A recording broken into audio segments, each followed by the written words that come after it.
Pak, saya megang paspasnya. Kasat Lantas Polres Madiun Kota, AKP Dwi Jatmiko, bersitegang dengan sejumlah wartawan di depan ruang SPKT Mapolres Madiun Kota, Jawa Timur. Dwi menuduh seorang wartawan bernama Jumali telah melecehkan istrinya. Peristiwa itu terjadi saat upacara perayaan HUT ke-77 RI di alun-alun Kota Madiun Rabu 17 Agustus 2022. Kedatangan sejumlah wartawan ke Mapolres Madiun Kota adalah untuk mendampingi Jumali. Kronologi kejadian, mengutip Tribun Jatim, peristiwa itu bermula saat Jumali melakukan peliputan upacara HUT ke-77 RI di alun-alun Kota Madiun.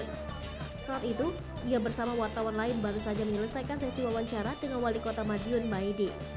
Mereka kemudian hendak bergeser ke lokasi selanjutnya. Namun, Jumali tersandung karena tak melihat ada undakan di dekat podium inspektur upacara. Ketika itu, Jumali hendak berpegang vas bunga. Akan tetapi, dia tak sengaja mengenai bokong istri Kasat Polres Madiun Kota. Dia pun tak mengetahui saat terjatuh tangannya memegang tubuh istri Kasat Lantas. Jumali yang kaget lantas meminta maaf. Tak berselang lama, Jumali dihubungi oleh Dwi untuk menjelaskan kronologi kejadian. Jumali pun memenuhi permintaan tersebut. Dia mengaku tak sengaja menyentuh bagian tubuh istri Kasat Lantas. Namun, Dwi tidak terima dan meminta Jumali mengaku perbuatannya dan kembali meminta maaf. Jumali bersama rekan wartawan lain kemudian berniat melakukan klarifikasi kepada Polres Madiun Kota.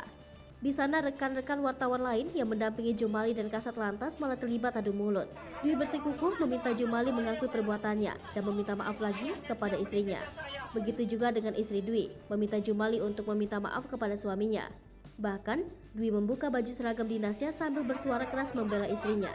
Di tempat terpisah, Kapolres Madiun Kota AKBP Suryono meminta maaf atas kesalahpahaman yang terjadi antara Kasat Lantas dan wartawan. Dia pun akan memanggil langsung Kasat Lantas AKP Dwi Jatmiko secara khusus. Tujuannya adalah untuk menjelaskan peristiwa tersebut.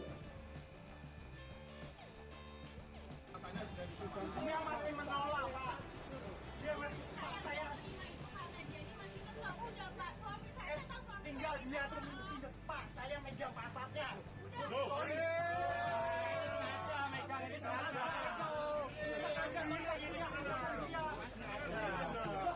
Hai pemirsa Sri Popo TV, jangan lupa komen, like, dan subscribe, serta tonton terus berita-berita terupdate lainnya ya.